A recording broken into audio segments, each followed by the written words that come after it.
વલસાડ જિલ્લા પંચાયતના પ્રમુખ પદે હેતલ પટેલ અને જિલ્લા પંચાયત પ્રમુખ પદે શૈલેષ પટેલની નિમણૂક કરાઈ। વલસાડ જિલ્લા પંચાયતના પ્રમુખ અને ઉપપ્રમુખની વરણી પ્રક્રિયા સત્તાવાર રીતે સંપન્ન થઈ છે, જેમાં ભાજપે ફરી એકવાર પોતાનો દબદબો સાબિત કર્યો છે। જિલ્લા પંચાયતના સર્વોચ્ચ પદ એટલે કે પ્રમુખ તરીકે હેતલ જીતેશભાઈ પટેલની વરણી કરવામાં આવી છે, જ્યારે ઉપપ્રમુખ તરીકે શૈલેષ પટેલના નામ પર મુહર મારવામાં આવી છે। ઉલ્લેખનીય છે કે વલસાડ જિલ્લા પંચાયતની કુલ 36 બેઠકોમાંથી 32 બેઠકો પર ભારતીય જનતા પાર્ટીએ ભવ્ય જીત મેળવી બહુમતી હાંસિલ કરી હતી। આ પ્રચંડ બહુમતી સાથે જિલ્લા પંચાયતની સત્તા પર ભાજપનો ભગવો લહેરાયો છે। આ વરણી કાર્યક્રમ દરમિયાન વલસાડના સાંસદ ધવલ પટેલ તેમજ વલસાડના ધારાસભ્ય ભરતભાઈ પટેલ, ધરમપુર ધારાસભ્ય અરવિંદભાઈ પટેલ, કપરાડા ધારાસભ્ય જીતુભાઈ ચૌધરી, વલસાડ જિલ્લા ભાજપ પ્રમુખ હેમંત કંસારા, ગુજરાત પ્રદેશ લઘુમતી મોરચાના ઉપાધ્યક્ષ ઇલિયાસ મલેક ખાસ ઉપસ્થિત રહ્યા હતા। આ ઉપરાંત ભાજપના સંગઠનના હોદ્દેદારો અને મોટી સંખ્યામાં કાર્યકર્તાઓ પણ હાજર રહ્યા હતા। નવા પ્રમુખ અને ઉપપ્રમુખના નામોની જાહેરાત થતાં જ ઉપસ્થિત કાર્યકર્તાઓમાં ખુશીનો માહોલ જોવા મળ્યો હતો અને એકબીજાને અભિનંદન પાઠવી જીતનો ઉત્સવ મનાવ્યો હતો। નમસ્કાર, ભારત માતા કી જય।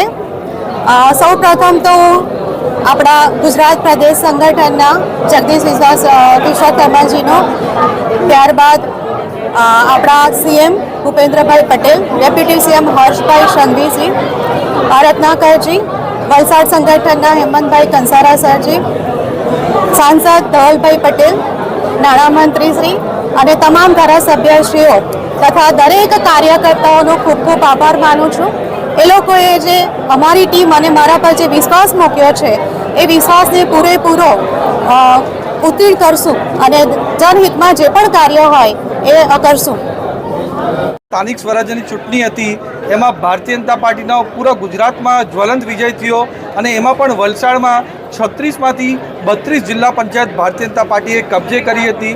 અને આજે જ્યારે સામાન્ય સભા બોલાવીને આપણા જિલ્લા પંચાયતની ચૂંટણી હતી ત્યારે બિનહરીફ તરીકે અમારા ભારતીય જનતા પાર્ટીના હેતલબેન અમારા જિલ્લા પંચાયતના પ્રમુખ તરીકે ચૂંટાઈ આવ્યા છે। એ જ રીતે અમારા શૈલેષભાઈ નાનુભાઈ પટેલ જે ઉમરગામના વતની છે એ ઉપપ્રમુખ તરીકે ચૂંટાઈ આવ્યા છે અને સાથે સાથે કારોબારી ચેરમેન તરીકે અમારા પ્રજ્ઞેશભાઈ જે ઉમરસાડી જિલ્લા પંચાયતમાંથી છે એ જીતીને આવ્યા છે।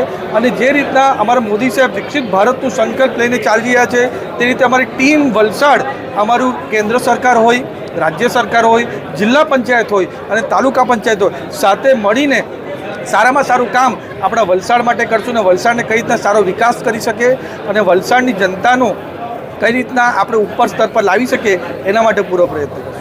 આગામી દિવસોમાં કયા કયા વિકાસના કામોને પ્રાધાન્ય મળશે? જી, અમારી જે ઇન્ફ્રાસ્ટ્રક્ચરનું જે ડેવલપમેન્ટનું કામ છે, જે બાકી આપણા લોકલ સમસ્યા હોય એમાં પાણીની સમસ્યા હોય, ગટરની સમસ્યા હોય અને સાથે સાથે જે ખાસ કરીને રસ્તાઓ સારામાં સારા બને, વરસાદ પહેલાં પ્રી મોન્સૂનની કામગીરી થઈ જાય એના પર પૂરો ધ્યાન આપશું તાકી વરસાદના સમય પર આપણા લોકોને કોઈ પણ જાતની હાનિ ના પહોંચે।